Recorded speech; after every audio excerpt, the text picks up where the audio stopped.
미 연준의 태도 변화를 확인할 수 있는 잭슨홀 미팅을 앞두고 시장에 경계감이 가득한 하루였습니다. 증시 프리즘 문영민 기자 나와 있습니다. 문 기자, 오늘 장 흐름 어땠습니까?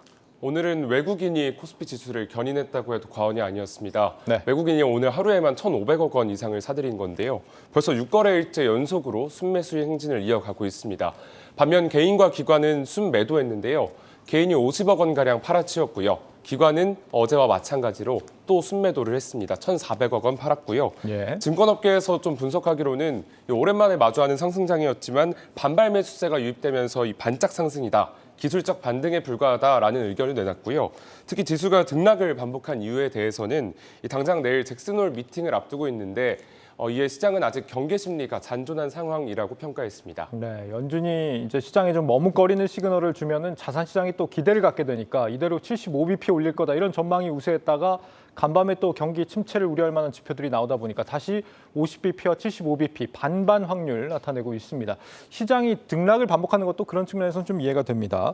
환율은 오늘 또 높은 수준을 이어갔네요. 맞습니다. 오늘 환율도 1,340원 이상에서 마감을 했습니다. 네. 물론 장을 이제 1,340원 아래에서 장을 시작하긴 했지만 결국 마감 때는 종가보다 3.4원밖에 안 떨어졌고요. 1,342.1원에 장을 마쳤습니다. 이번 달러와 가치 하락은 간밤 미국의 주요 경제 지표가 부진하게 나온 영향이 컸습니다. 미국의 8월 제조업과 서비스업 구매자 관리 지수가 시장 예상치를 하회했고요. 신규 주택 판매 지수 역시 전월보다 12.6% 하락했습니다. 이러한 미국 경기 둔화를 이유로 달러 강세 압력이 다소 약화되면서 이 달러와 가치 하락으로 이어진 것으로 분석됩니다. 그럼에도 증권업계는 오늘 하락세는 숨고르기에 불과하다며 환율 상승은 당분간 지속될 것이라는 전망을 내놨습니다. 유럽의 에너지 위기와 또 중국 내수 경기 부진 등에 따라 주요국 통화가 약세를 보이고 있고요. 또 유로존 재정 위기와 글로벌 부동산 경기 충격과 같은 추가적인 경제 위기들이 쌓여있기 때문인데요. 이에 증권업계는 하반기 환율 전망치를 평균 1,350원, 최대 1,380원까지 열어뒀습니다. 내일 잭슨홀 미팅도 시작이 되지만 우리나라는 금통위가 또 열리잖아요. 맞습니다. 금리 인상하면 시장에는 어떤 영향을 미칠까요? 우선 시장에서 예측하기로는 한 0.25%포인트 올리는 이 베이비 스텝을 밟을 것이라는 관측이 지배적인데요. 네. 지난달 6% 넘게 우선 소비자 물가가 치솟았고요. 또 이에 따라 인플레이션이 정점을 지났다고 확신을 하기 현재 어려운 상황입니다. 또 미국의 기준금리가 한국보다 지금 현재 높아진 상태이기 때문에 격차가 향후 더 벌어질 경우 물가와 환율 등에 불리하기 때문에 금융위원회는 이 금리 상승이라는 카드를 꺼낼 수밖에 없습니다. 금융통화위원회가 내일 기준금리를 인상함으로써 이 원화 약세 또 환율 변화에 따른 수입 물가 상승 등의 위험을 최대한 줄일 수밖에 없는 처지인데요. 한편 미국과 한국의 기준금리가 같은 수준이 되면 우리 증시의 변동성 또한 당분간은 안정될 것으로 보입니다. 환율 진정에 따라 외국인 투자 자금이 유출되는 것을 막을 수가 있고요. 이는 결국 증시 상승으로 이어질 가능성이 큽니다.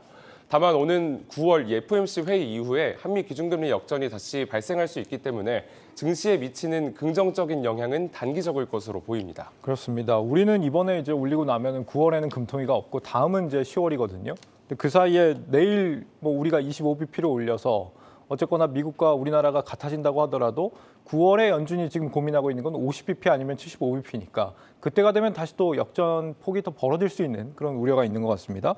자, 오늘 문 기자가 준비한 소식은 이 고환율에도 수혜를 보고 있는 그런 종목들이네요.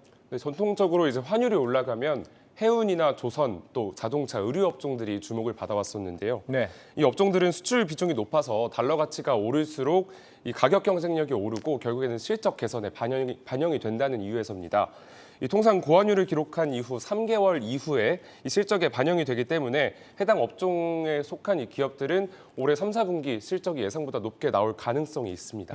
이런 기대감이 있으면 이미 주가도 많이 올랐을 것 같은데 어떻습니까? 하지만 이전과 달리 제가 주가 수준을 확인해 보니 이 상승세는 없었고요. 오히려 하락했습니다. 네. 이 업종별 대장주를 한번 살펴보죠. 우선 해운 업종의 대장주인 H&M을 살펴보니 이 고환율이 지속된 일주일 동안 6% 가까이 빠졌고요. 한 달로 넓혀보니 9% 이상 하락하는 모습을 보였습니다. 현대차 역시 일주일 1%, 한 달 동안 4% 넘게 빠졌고요.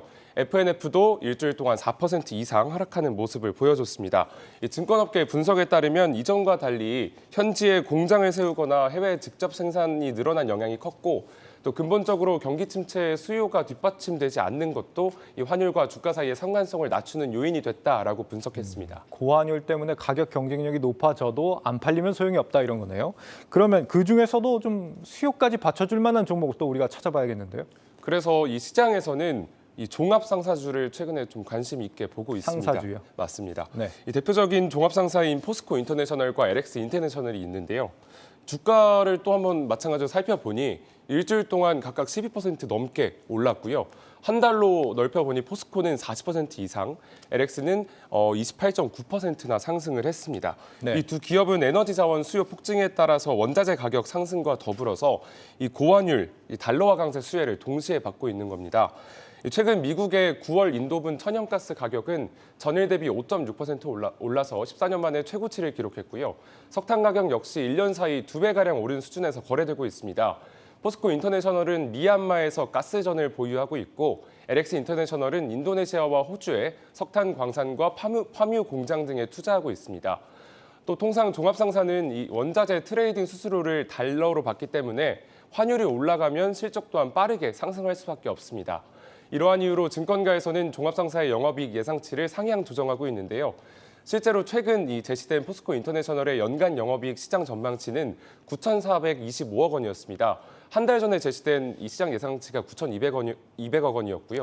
3개월 전에는 7,700억 원이었습니다. 이보다 훨씬 높아진 거죠. 네, 포스코 인터내셔널은 이제 최근에 알짜 기업이라고 할 수 있는 에너지를 흡수 합병하면서 또 기업 가치가 올라가고 주가가 더 크게 오른 부분도 있습니다. 합병 후에 주가가 이제 27,800원 정도까지 될 것이다. 이런 분석이 있었는데 현재 주가 흐름을 보니까 그 정도 수준까지는 올라온 것 같다. 이런 생각이 듭니다. 맞습니다. 내일은 어떤 일정이 있습니까? 내일은 앞서 설명한 대로 국내에서는 이 금융통화위원회가 열립니다. 여기에서 기준금리 인상 여부가 결정되는데요. 앞서 말한 대로 시장은 이미 0.25%포인트를 올릴 것이다라고 예측을 하고 있습니다. 또 7월 한국 생산자 물가 지수가 발표가 되는데요. 여기에서 이제 인플레이션 수준 정도를 좀 가늠할 수 있을 것 같습니다. 해외로 눈을 돌려보니 미국에서는 잭슨홀 미팅이 현지 시간 25일부터 개최가 되고요. 네. 26일 이 제롬 파월 의장의 발언이 있기 때문에 26일을 조금 집중해서 보시면 좋을 것 같습니다. 마지막으로 미국의 2분기 국내 총생산 수정치까지 발표됩니다. 네. 잭슨홀 미팅이 우리 시장에 영향을 주는 건 금요일이 되겠네요. 증시 프리즘 문영민 기자였습니다.